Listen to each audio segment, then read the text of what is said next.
প্রথমে এটা আমরা কড়াইশুঁটিটাকে 10 মিনিট আগে আমরা নুন দিয়ে একটু 10 মিনিট সেদ্ধ করে নেওয়ার পর ভালো করে পেস্ট করে নিয়েছি। এখানে ময়দা দেখতে পাচ্ছেন আপনারা।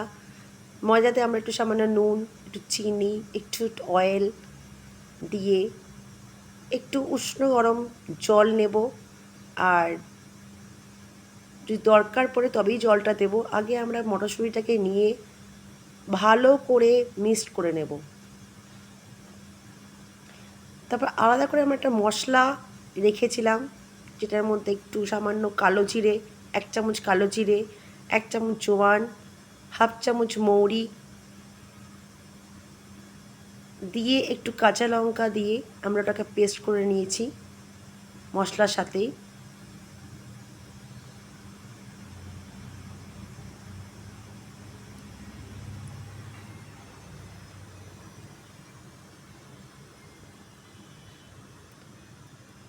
ভালো করে এটাকে মিক্সড করতে হবে যাতে পুরটা পুরোপুরিভাবে ময়দার সাথে মিক্সড হয়ে যায়। যদি প্রয়োজন হয় তবেই গরম জল দেবেন, নাহলে পরে দেবেন না।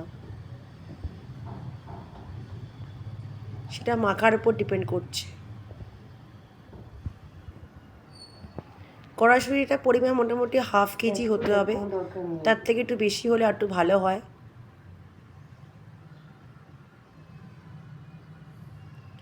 মাখার পর একটু হালকা করে তেল দিয়ে রেখে দিতে হবে, অন্তত 1 ঘন্টা রাখলে আরও বেটার হয়।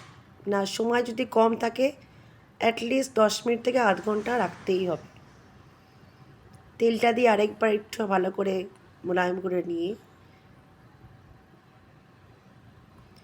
তারপর আমরা পরিমাণ মতো একটা পরোটার মতো লেচি নিয়ে নেব, নিয়ে সেটাকে বেলবো। বেলার উপরে একটু তেল বা ঘি দিয়ে স্প্রেড করে নেওয়ার পর ভালো করে, ঠিক যেমন শাড়ির ভাঁজ হয়, ছোট্ট ছোট্ট করে আমরা শাড়ির ভাঁজের মতো কুচি দিয়ে শাড়ির ভাঁজ দেব। যত ছোট কুচি দেবেন তত বেশি লেয়ার হবে। এইভাবে রাউন্ড করে নিয়ে জয়েন করে নিতে হবে। হালকা হালকা একটু হালকা হাতে প্রেস করে বেলতে হবে গোল করে। বেশি পাতলা করা যাবে না, তাহলে ভাজাটা ভালো হবে না।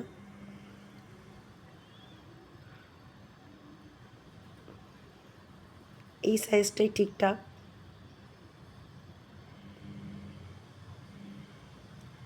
তারপরে আমরা তাওয়াটা আগের থেকে গরম করে রাখবো এবং তার মধ্যে হালকা হালকা করে আগে আমরা সেঁকে নেব ভালো করে।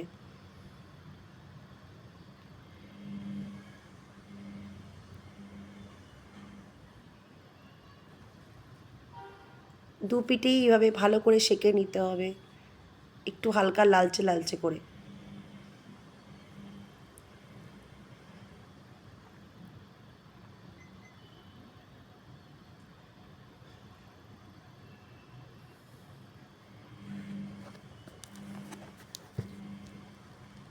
সাইড দিয়ে প্রেস করতে হবে, তাহলে একটু মাঝখানটা ফুলে উঠবে।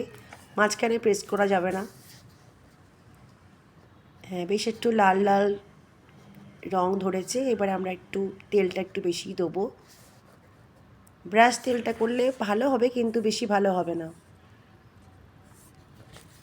এই যে মটরশুঁটিটা আমরা দেওয়া হয়েছে, তার জন্য একটা গ্রিন গ্রিন একটা ফ্লেভার আসছে এবং গ্রিন কালার এসছে এবং মটরশুঁটি একটা সুন্দর ফ্লেভার বেরিয়েছে।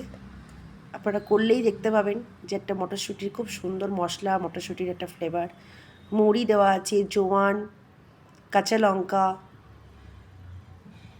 কালো জিরে, একটা সুন্দর গন্ধ বেরিয়েছে। এই যে লেয়ারটা আপনারা ভালো করে দেখুন, এরকম ছিঁড়ে বেরিয়ে যাচ্ছে। তার সাথে একটু মাটন কষা, একটু অনিয়ন, স্লাইসেস অফ অনিয়ন, তার সাথে আমরা একটা গ্রিন কালারের পেঁয়াজ কলি আলু ভাজা করেছি।